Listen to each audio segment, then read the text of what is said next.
हमारे India first हित के नाते आपने जो इंपोर्ट्स फ्रॉम रशिया ऑयल जो किया, उसके लिए आपका एक इंटरव्यू मैंने देखा था किसी फॉरेन एंकर के सामने, और आपने जो उसका उत्तर दिया वो बहुत वायरल भी हुआ है। तो वो हम कैसे कर पाए, वो एक मैं समझना चाहूंगा आपके पास से, आपके अभिवादन के साथ साथ।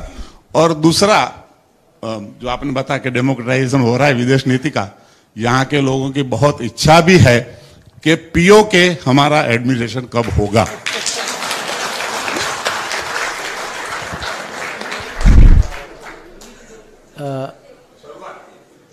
जो पहला मुद्दा जो आपने उठाया, देखिए नॉर्मली कूटनीति में दूसरों से पब्लिक में जितना कम बहस हो उतना अच्छा है नॉर्मली। हाँ, पर यह भी है कि जब आपको पब्लिक में दबाव बनाने की कोशिश होती है तो कभी कभी हमें निर्णय लेना होता है कि हम चुप रहें या अपनी बात सामने रखें। और उस दिन जो मुझे पता है आप किसकी बात कर रहे हैं, उस दिन वो मुझे ऐसे सिचुएशन में डाला गया कि मुझे लगा कि साफ साफ जवाब देना चाहिए।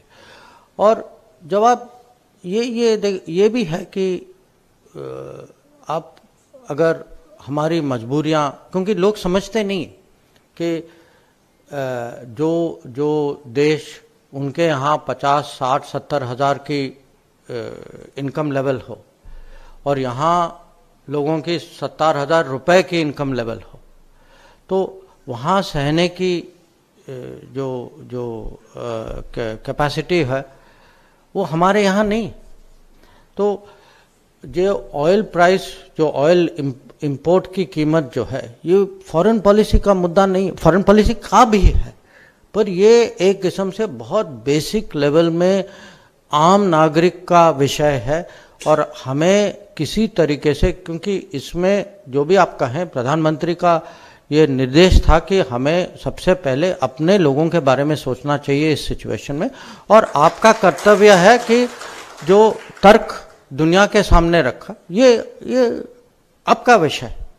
पर उनके मन में था कि यहाँ अगर भारत की इकोनॉमी देखें, भारत के जो आम नागरिक की जो इन्फ्लेशन जो इसके कारण, ऑयल प्राइसेस के कारण हो, जितना हम बचा सकते हैं उतना बचाना चाहिए। ये सरकार का दायित्व है। और ये इसीलिए एक किस्म से उसका जो फॉरेन पॉलिसी में जो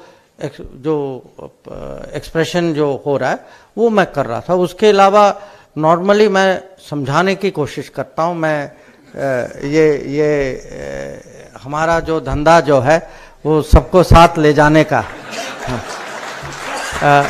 जो दूसरा विषय जो है, आप भी जानते हैं, मैं भी जानता हूँ कि सबकी आशा क्या है। अब आप देखिए। नमस्कार सर, मेरा पहला क्वेश्चन है कि जब 15 अगस्त की स्पीच में हमारे प्रधानमंत्री जी ने बोला था कि हमें गुलामी के निशाने को मिटाना है, तो हमारे शहर में गुलामी का नाम छुपा हुआ है, तो उस पर एक एक्सक्यूज ये दिया जाता है कि वर्ल्ड हेरिटेज सिटी का दर्जा है वो चला जाएगा। इसमें हमारी पॉलिटिक्स कहाँ, विदेश नीति कहाँ काम आएगी। और मेरा दूसरा क्वेश्चन सर मेनली ये है कि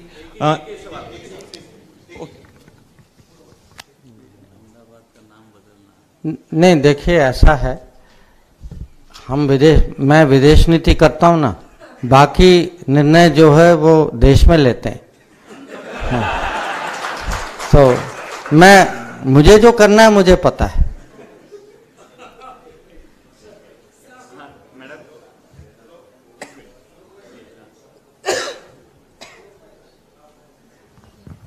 हेलो, इंटरनेशनल बिजनेस का मैं स्टूडेंट हूँ।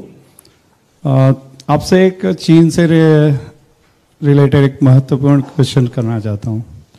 चीन अपनी नीतियों और अपनी वस्तुओं से पिछले 20 वर्षों में दूसरे देशों की इंटरनल पॉलिटिक्स को प्रभावित कर रहा है, और उसने अफ्रीका और ऑस्ट्रेलिया वगैरह की सभी माइंस पर उसकी कंपनियों ने कब्जा किया है।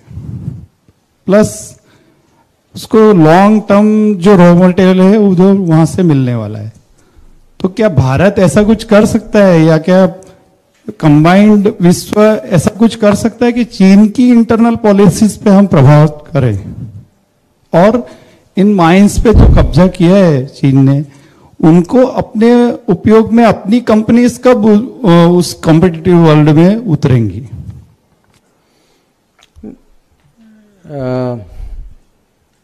देखिए, ऐसा है कि जो इंटरनेशनल पॉलिटिक्स, हर पॉलिटिक्स जो है, इंटरनेशनल हो या डोमेस्टिक हो, कॉम्पिटिटिव होती, ये माने उसका स्वभाव है। तो चीन जो करेगा वो अपने हित में करेगा।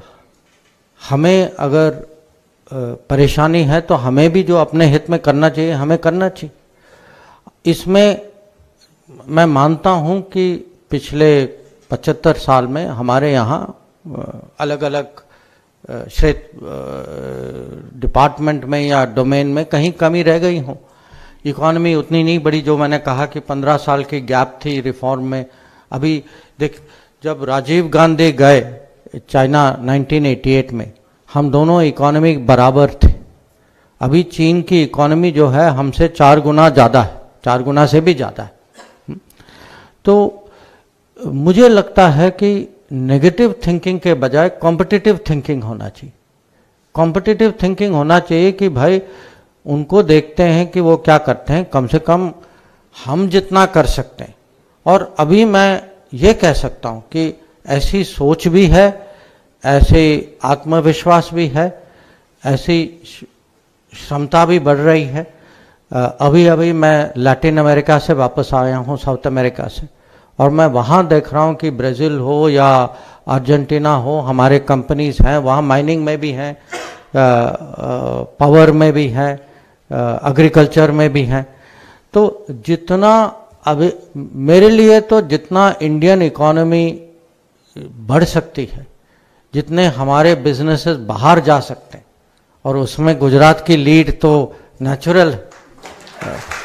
तो मैं तो पूरा गुजरात पे निर्भर हूं कि भाई आप मेरी विदेश नीति का कुछ करिए, आप लोग बाहर जाके कुछ करिए। और सचमुच जितने हमारे कंपनीज बाहर जाते हैं इसका बहुत बहुत प्रभाव होता है, क्योंकि जो बाहर के जो दूसरे देश जो हैं उनके लिए इंडिया या इंडियन लीडरशिप ठीक है, वो कहीं चित्र देखते हैं, कभी कभी हमसे बीच में मिलते भी हैं, बट उनका जो रोज का जो इम्प्रेशन, रूटीन का जो इम्प्रेशन होता है, या तो वो जो इंडियन कम्युनिटी के कारण होता है या इंडियन बिजनेस के कारण होता है। जितने ज़्यादा बिजनेस हो, जितने अच्छे कंपनीज हो, जितने ज़्यादा कम्युनिटी हो, उनकी प्रगति का असर उन पे होता है। तो मुझे लगता है कि हम ठीक दिशा पे जा रहे हैं। अभी तो 8 साल ही हुए हैं, थोड़ा समय और दीजिए, पर मुझे पूरा विश्वास है कि हम उस ठीक ट्रेजेक्टरी पर हैं।